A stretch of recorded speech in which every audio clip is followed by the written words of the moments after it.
우리나라는 에너지 안보가 특히 중요합니다. 그런데 지금 전력난을 겪고 있죠.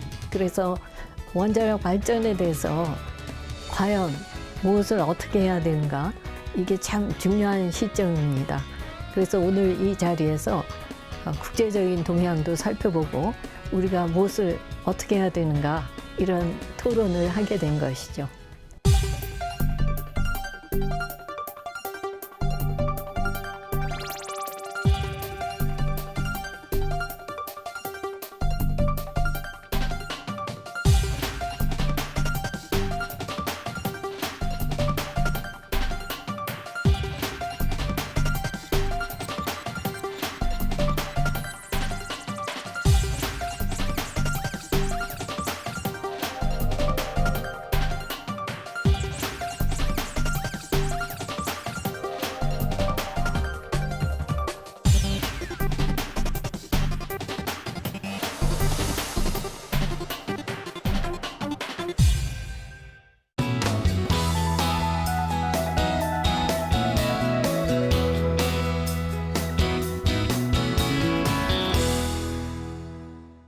네, 저를 초청해 주셔서 감사합니다.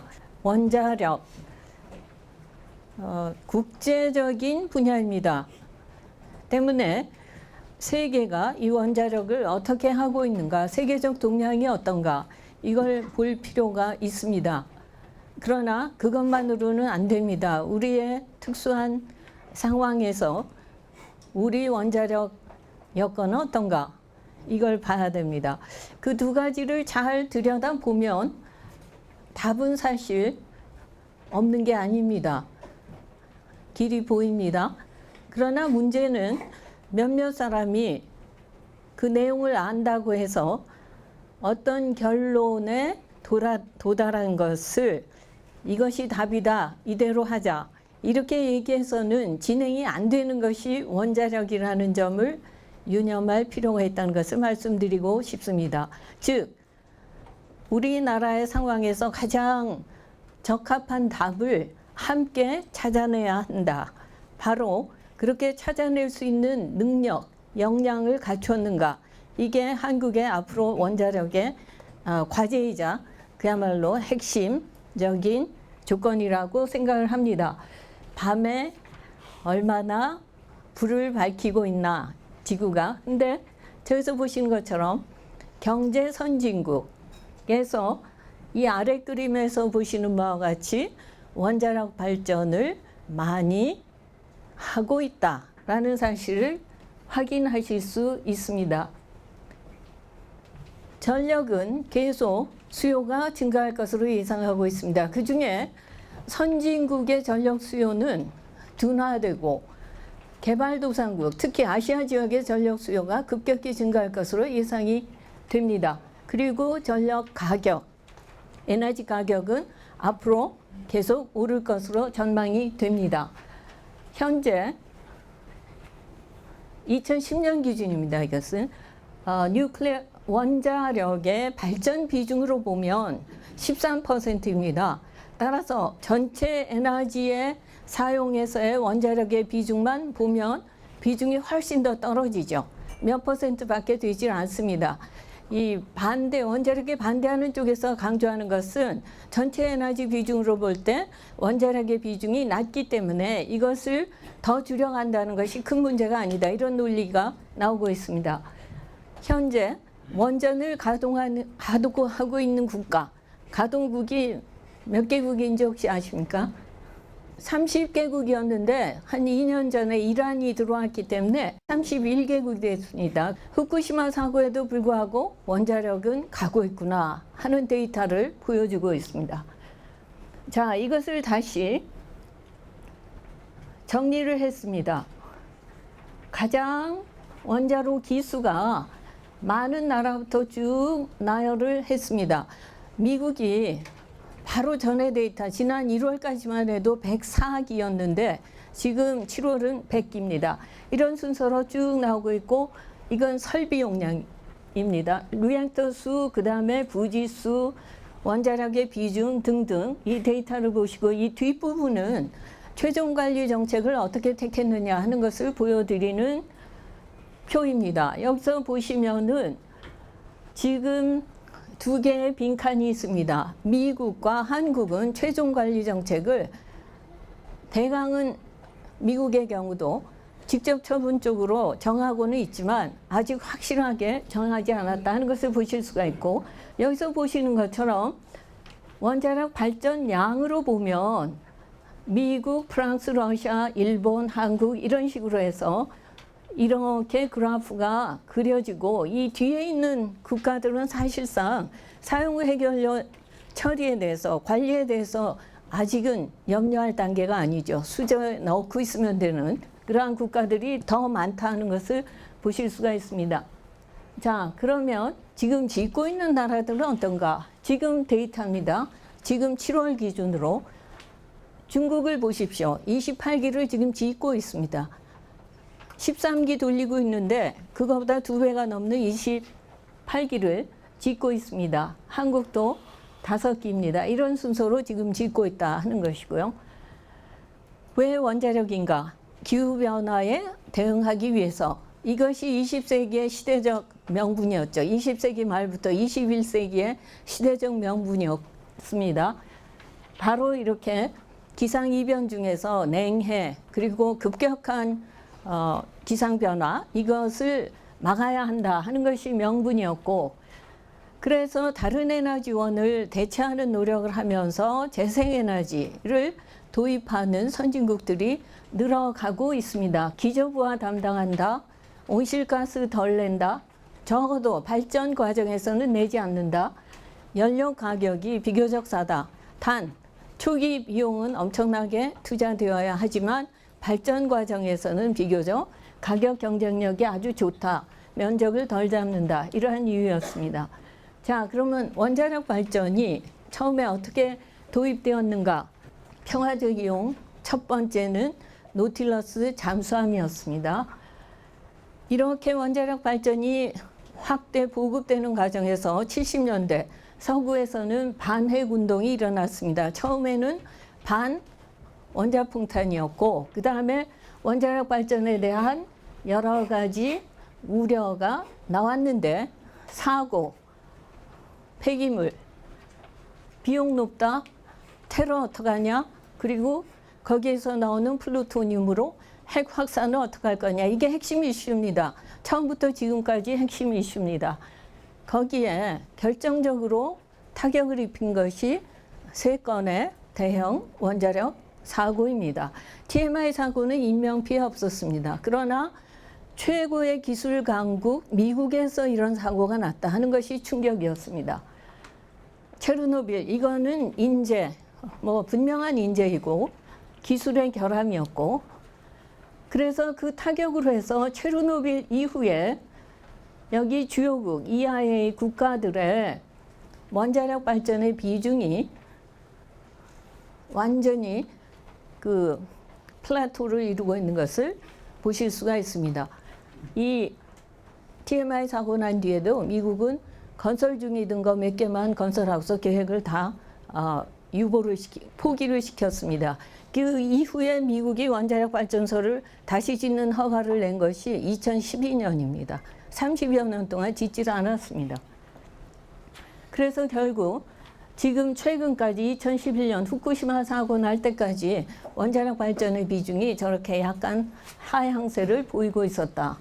후쿠시마 사고가 나면서 그 엄청난 국경이 없는 방사능 오염에 대한 시뮬레이션 데이터가 여기서 보시는 것처럼 대기를 통해서 방사능 오염이 확산이 된다, 해수를 통해서 확산이 된다 하는 것을, 이게 NRC의 시뮬레이션 그래프입니다.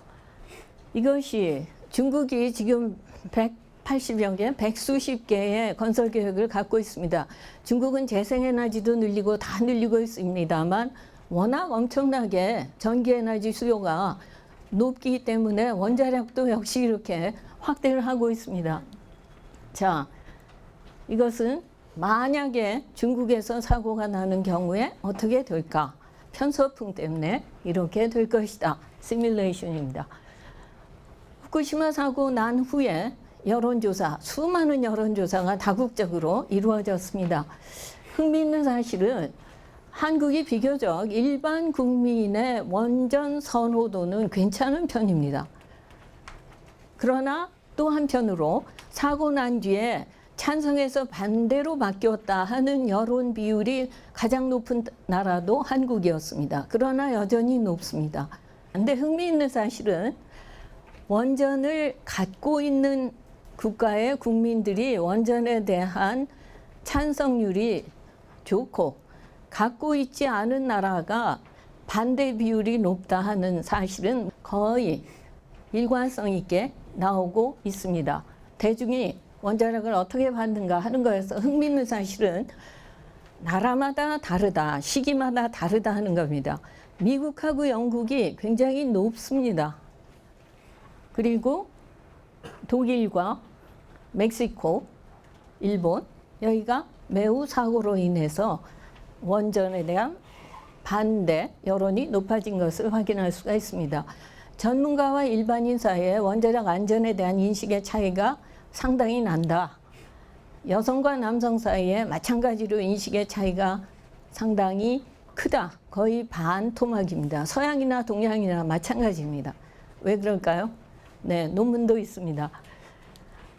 체르노빌 사고 86년에 난 뒤에 10년 동안 연구자들이 유럽의 프랑스, 노르웨이, 영국, 스웨덴, 스페인 5개국을 대상으로 언론 보도가 원자력을 어떻게 그렸는가, 어떻게 다루었는가, 그것이 설문조사, 여론조사에서 어떻게 반영이 되었는가, 즉 국민의 인식과 언론 보도 사이에 어떤 상관성이 있는가, 이걸 열심히 분석을 했는데 결론은 원자력이라는 것은 이미 기술 위험으로서 다 인지하고 있는 것이기 때문에 새삼스럽게 놀랄 필요가 아니라 놀라지 않는 그런 분야인데, 그런 경우에는 언론의 영향을 그렇게 크게는 받지 않더라. 우리나라 경우는 어떨지 모르겠습니다. 연구가 없기 때문에.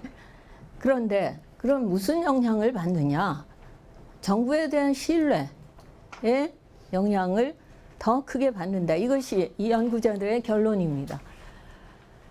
탈원전 선언한 국가들이 후쿠시마 이후에 또 나왔습니다. 근데 이런 나라들은 체르노빌 이후에 선언했던 나라들과 똑같습니다. 그중에 일본이 일단 페이스아웃으로 간다, 탈원전으로 간다 했다가 일본 정부의 방침은 지금 그렇지 않은 것 같습니다.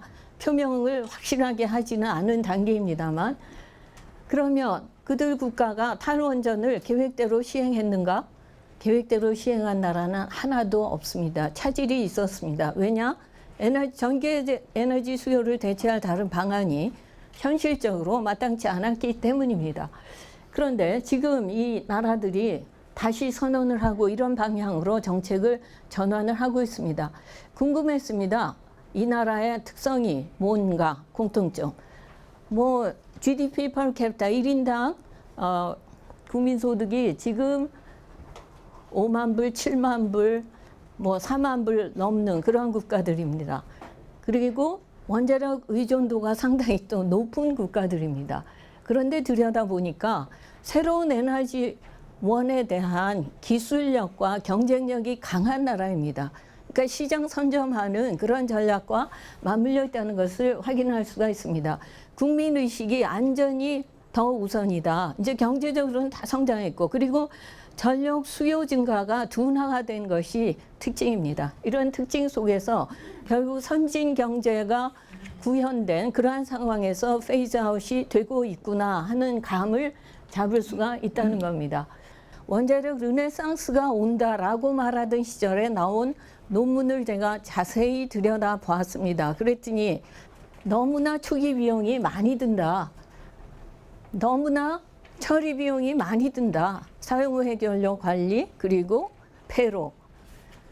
너무 장기적인 사업이다. 그 사이에 정치적으로 어떻게 바뀔지 모르고 사회적 반응이 나빠지면 사업이 어떻게 될지도 모르고, 여기에 더군다나 민영화 체제에서는 투자를 안 하는 겁니다. 미국과 영국이 민영화 체제죠. 그래서 미국이 월스트리트에서 투자가 한 건도 일어나지 않은 이유가 이 체제와 관련이 있습니다. 러시아가 지금 여기저기로 나가고 있는 이유가 로사톰이라는 강력한 국영체제를 가지고 있는 것과 관련이 됩니다. 그러니까 체제 민영화, 경쟁력 키운다. 좋은 말로 들립니다만 원자력의 경우에는 간단치 않다. 그러면 어떻게 그 발전원을 선택을 하는가?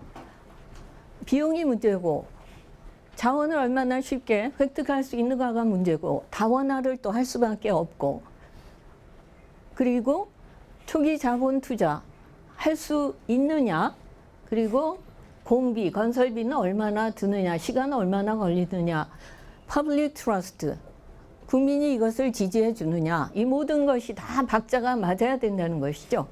그래서 르네상스는 이미 이것은 후쿠시마 사고 나기 전에 예측이었습니다. 이런 것이 다 조건이 갖춰져야 가능한 것이다. 여기 하나 또 있었던 것이 인력이 없다.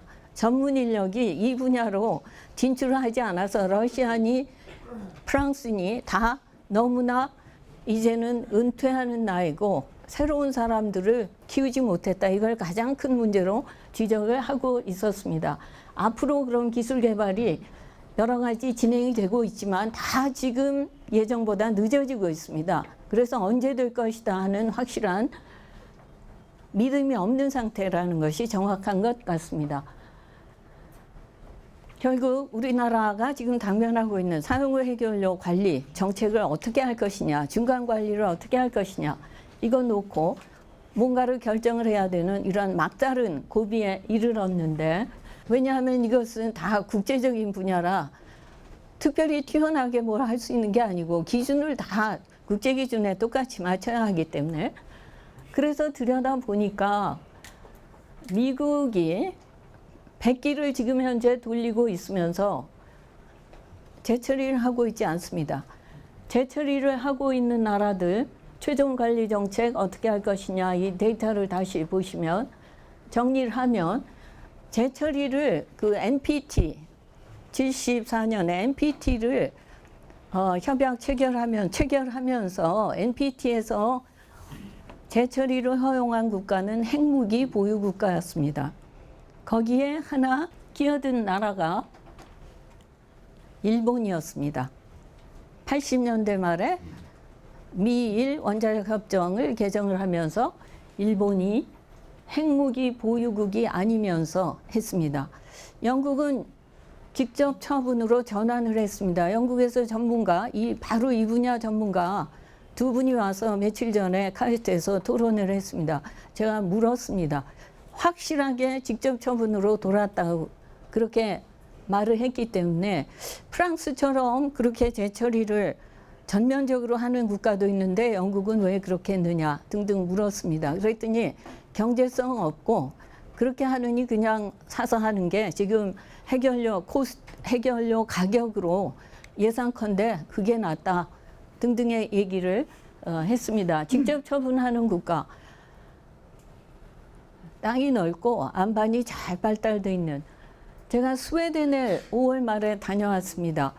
여기자 협회가 이슈 포럼으로 사용후 해결료를 다루었기 때문에 제가 함께 다녀와서 스웨덴을 보았습니다.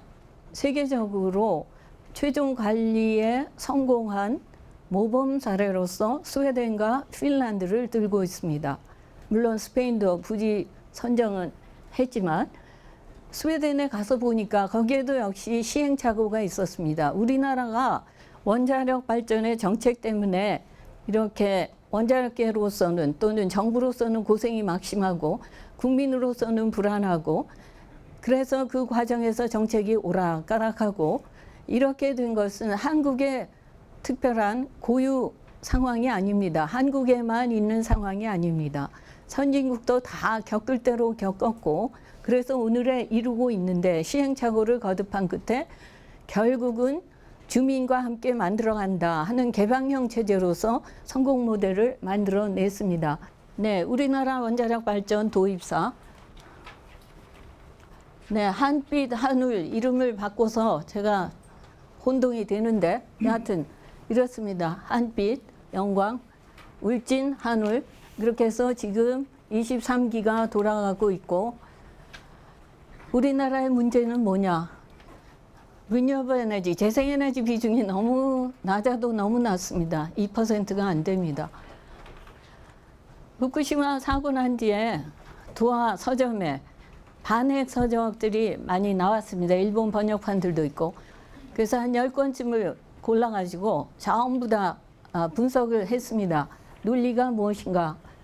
대강 이렇게 간단하게 몇 마디로 요약을 한다면 이렇게 됩니다. 기술적으로 믿을 수 없다. 안전 규제하는 그 시스템도 그렇고 인력도 그렇고 인적 재난, 인재 이것에 대해서 신뢰를 그렇지 않다고 인재가 없으리라고 믿을 수가 없다. 부정, 부패, 비리 이런 거 포함하고 원자력의 경제성 자체가 위협을 받고 있다. 이미 떨어졌다. 정부 쪽은 연구기관 쪽은 아니다. 이렇게 나옵니다. 그러니까 이것도 쟁점입니다. 폐로 비용이 제대로 산정이 되지 않았다 등등. 근데 앞에서 말씀드렸지만 이 기간이 계속 지연되거나 워낙 장기간의 사업이기 때문에 계속 늘어나고 있는 건 사실이에요. 그래서 이것을 정확하게 정리한다는 게 이 시점에서 어느 정도 가능할 것인가 이것은 여전히 의문으로 남습니다. 친환경적 녹색 에너지 전혀 아니다. 방사성 폐기물 때문에. 그리고 이게 과연 필수 불가결이냐. 탈원전하는 국가 있지 않느냐. 이것이 반원전 논리의 근거입니다. 제가 아주 솔직하게 요점을 정리한 게 이 내용입니다. 제 솔직한 관전이라고 그럴까요? 제가 보고 느낀 거. 지금 우리 최종관리정책, 재처리냐 직접 처분이냐 정하고 싶어도 정할 수가 없습니다. 그게 한반도에 있는 대한민국의 운명입니다. 그리고 재처리 자체에 대해서도 국제적으로 여론이 통일이 되지 않았습니다. 경제성 기술력에서 아직 미완이다라고 얘기하고 있습니다. 그러면 결국 중간 저장을 확실하게 해야 된다. 이게 한미 원자력 협정에서도 아마 미국이 그런 얘기를 하고 있다고 얼핏 들었습니다만 그게 객관적으로 봐도 답은 과학적으로 중간 저장을 어떻게 할 것인가가 더 중요한 문제라는 것은 이해할 수 있는 이야기입니다. 그러면 원전 내에 할 거냐, 부지 내에 분산형으로 할 것이냐, 아니면 밖으로 빼서 중앙 집중식으로 할 것이냐. 근데 독일의 사례가 저런 게 있고 한국의 경우는 인구 조밀한데 행정구역 다른데 이걸 이송하는 것이 과연 얼마나 쉬운 일일까. 블루리본 커미션에서 미국 전문가들이 제안한 것 중에 중간 저장 시설을 밖으로 빼서 지어라. 지금 다 찾고 있어요. 거의 100%를 향해서 임시 저장 수조, 원전 내에서 갖고 있는 것, 건식으로 하고 있는 것, 이 용량이 거의 한계에 달하고 있다고 보기 때문에 따로 지어라라고 얘기를 합니다. 그러면서 똑같은 비중으로 강조하는 것이 수송 계획을 정확하게 확실하게 수용성 확보하는 계획을 세워라. 이게 동격으로 나옵니다. 우리나라 서해안, 동해안에 있습니다. 그러면 이걸 결국 한 군데 모아서 할 수가 있을까? 그러면 거기가 어디가 될까? 굉장히 어려운 문제가 되는 것이죠. 건식이냐 습식이냐는 이건 그렇게 어려운 문제 같지가 않습니다. 세계적인 추세가 있고 다만 비용의 차이가 있습니다. 그 다음에 결국 어떻게 이런 논의를 하는데 이 거버넌스, 특히 중요한 거는 일반 국민보다는 지역 사회입니다. 해당 지역이 중요합니다. 근데 여기서 하나 시사점은 선진국의 모든 예를 들여다봐도 원전의 인근 지역에 살고 있는 주민들이 오히려 수용성이 괜찮다는 겁니다. 근데 과연 우리나라가 그런가? 이것은 짚어봐야 될 문제라고 봅니다. 게다가 한국은 캔두가 있고 PWR이 있습니다. 캔두는 이미 원전 관계시설이다. 이렇게 해서 부지 내에서 중간 저장을 하고 있습니다. 맥스터로. 그것이 원자력법 제2조 제5호입니다. 경수로에서 나오는 사용해결료는 성상이 다르기 때문에 이거는 다른 트랙으로 중간 저장을 또 해야 합니다. 그러니까 이게 투 트랙이 될 수밖에 없는 처지라는 것이죠. 이 문제는 어떻게 풀 것이냐. 가장 결정적으로 이미 중앙집중식으로 하는 것으로 관리체제가 되어 있고 기금도 그렇게 조정을 했고 그걸 계속 지금 추진하는 과정에서 공론화를 한다 그러고 거기에도 군데군데 보면 부지 선정 얘기가 나옵니다. 그러면 결국 그 부지 선정이 중앙집중식으로 밖으로 빼는 부지 선정을 의미하는 것인지 그거는 확실히 모르겠습니다만 그 뉘앙스로 들립니다. 그러면 이게 어떻게 된 상태에서 공론화를 시작하겠다는 것인지 그런 점을 좀 분명히 할 필요가 있다는 생각을 합니다. 제가 미국의 케이스를 들여다봤습니다. 미국이 이 원자력의 수용성의 문제에 대해서 문제를 어떻게 보고 있으며 해법이 무엇이라고 보고 있는가. 일반 국민들에게 이제 정보를 투명하게 알기 쉽게 제공을 해야 되는데 원자력계 정부는 그걸 잘 못하고 그리고 일반 국민은 지역사회는 지역 주민들은 이쪽을 또 이해하지를 못하고 서로를 모른다 그런 얘기가 나옵니다. 인더스트리 정부나 산업체가 sensitivity, credibility 그러니까 제일 중요한 게 결국 신뢰로 귀결이 되는데 못 믿는다 이거죠. 못 믿으니까 말을 해도 허공에 날아간다 하는 거죠. 미국이 이렇습니다. 근데 제가 느끼는 바로는 미국은 원자력 정책에 대해서 국민 신뢰가 상당히 있는 것 같습니다. 그것이 별로 정책 추진에 어려움을 겪지 않는 기반이라고 판단을 합니다. 그리고 일반 주민은 역사적 기억을 머릿속에 기록하고 있다 이거죠. 체르노빌이 있었고 후쿠시마가 있었다. 그 기억이 지워지지 않는다 하는 겁니다. 그런 상태에서 그런 믿음을 갖고 있는데 그 믿음하고 다른 얘기 안전하다 얘기를 하는 게 별로 소용이 없다. 심리적인 접근입니다. 사회 심리적인 접근입니다. 정확하게 안전에 대해서 어떤지를 얘기해라. 또는 어떻게 될 것인지를 얘기해라 하는 것을 요구한다는 것이죠. 근데 이쪽이 그 답을 주기가 어렵다는 것이죠. 그리고 미디어, 언론 보도가 편향된 보도를 해서 어려움을 겪는다. 이런 얘기도 나옵니다. 너무 몇 줄로 쓰다 보니까 모든 맥락을 다 담을 수가 없고 각 시각마다 다른 얘기를 하고 그래서 혼동스럽다 하는 얘기고요. 결국 뉴클리어 커뮤니케이션, 원자력 소통에 있어서 가장 중요한 것은 뭐 여러 가지가 있습니다만 어떻게 그 사고가 났던 기업 이런 것에 대해서 그것을 안심시킬 수 있는 안심의 문제입니다. 안전에 대해서 안심시킬 수 있는 말과 행동을 누가 어떻게 하느냐 이제 이게 쉽지 않다는 것이죠. 중요한 것은 만약에 위협만 본다면 원자력의 위협, 잠재적 기술 위협만 본다 그러면 원자력을 택할 수가 없습니다. 또 다른 측면이 있기 때문에 원자력을 택하는 건데 그것은 그 에너지 여건에서의 원자력의 필요성이죠. 그러니까 그 부분에 대해서 충분히 설득될 수 있게끔 기초 자료를 만드는 것이 중요하다. 그 얘기는 다시 말하면 모든 에너지원에 대해서 원자력을 포함해서 정확하게 이 시점에서 그리고 단기 중기적으로 우리나라의 상황에서 경제성은 어떻고 기술적 수준은 어떻고 하는 그 모든 항목에 대해서 정확하게 평가를 해서 제시를 해라.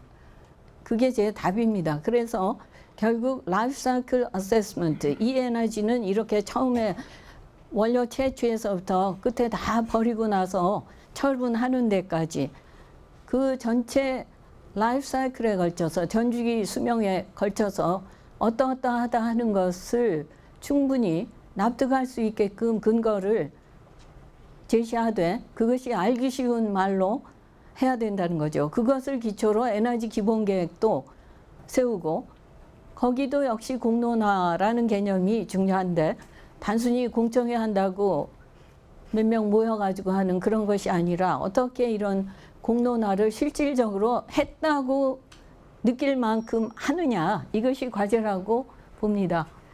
그리고 이해 당사자, 아까 스웨덴 말씀을 드린 건요, 이해 당사자들을 다 소그룹으로 찾아다니면서 정보를 충실히 제공을 했다는 겁니다. 그리고 결정을 강요하지 않았다고 합니다. 이렇습니다. 선택하십시오. 라는 태도로 대했다는 것이죠. 그래서 결국 신뢰를 얻었기 때문에 성공했다. 이렇게 자평을 하고 있습니다.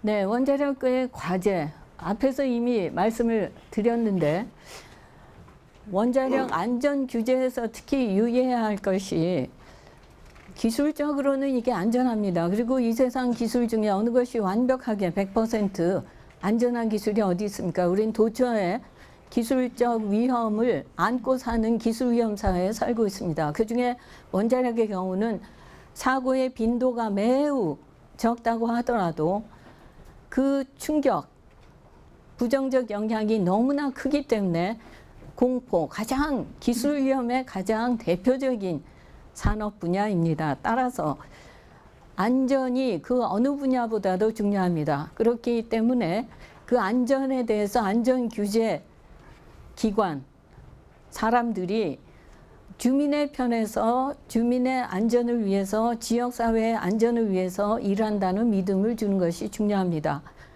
진흥, 산업체 편에서 또는 정책을 추진하기 위한 그 편에 서서 그쪽을 위해서 안전 기준에 대해서 규제 업무를 하고 있다라는 인상을 주면 그 첫 출발이 잘못된다는 것이죠.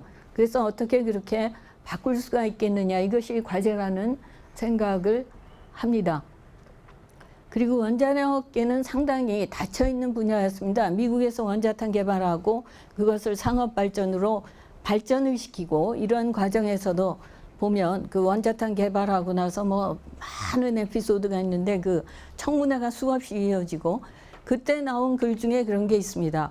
미국의 원자력은 자유민주주의의 바다에 떠 있는 사회주의 섬이었다. 그러니까 폐쇄적이고 정보를 공개하지 않고 원자력 상업 발전되고서도 그 정보가 나가는 게 아니잖아요.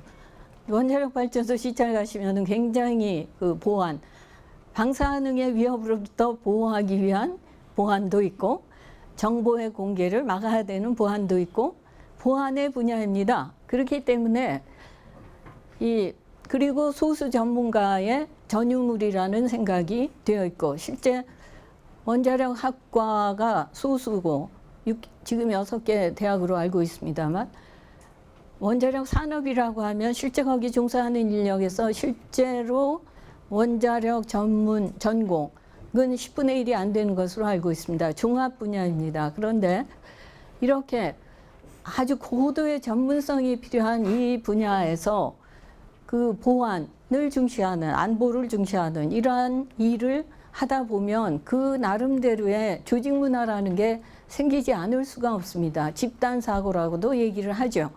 그런데 문제는 그러한 기술적인 고도의 기술공학 분야이지만 그것을 실제로 추진하기 위해서는 사회적 수용성이라는 전혀 이질적인 그 조건, 이것을 함께 충족시키는 능력이 이쪽에서 없어가지고는 이 일이 안 된다 하는 것이죠.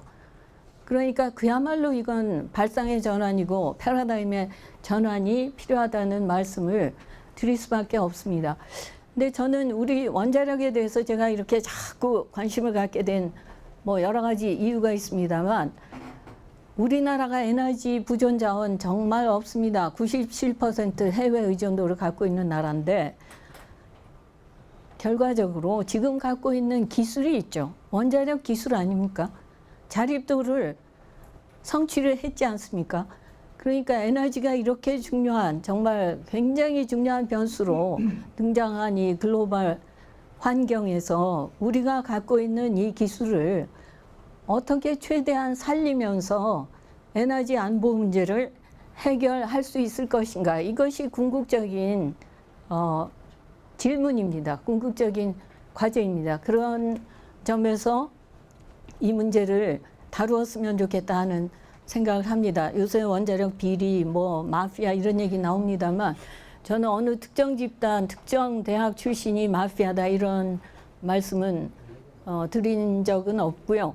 다만 안전과 안전 규제하고 진흥하고 이쪽에서 인력이 흐르면서 그 직업윤리, 철저한 직업윤리가 중요한데 그것이 결국 부실한 결과로 해서 그러지 않아도 두려움을 갖고 있는 이 분야에서 이런 일이 일어났다고 하니까 다른 화학사고하고는 차원이 다르게 국민에게 충격을 주고 있다는 점을 원자력계가 좀 인식할 필요가 있다는 말씀으로 제 말씀을 마쳐야 할 것 같습니다. 감사합니다.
다른 에너지원에 대해서도 다 함께 살펴야 원자력을 어느 정도로 어떻게 해야 될 것인가 답이 나오거든요.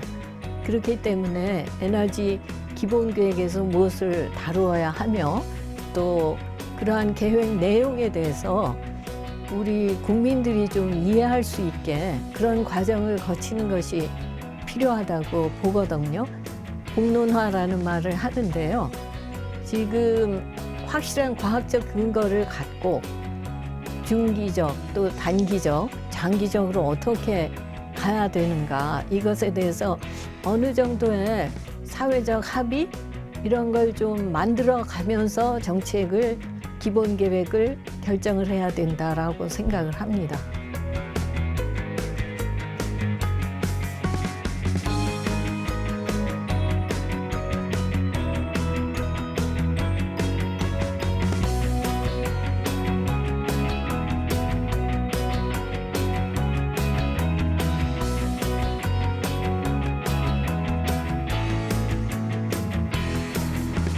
가장 중요한 것은 그 소셜 미디어가 사회를 변화시키는 기본적인 그 새로운 미디어로 등장했기 때문인데요.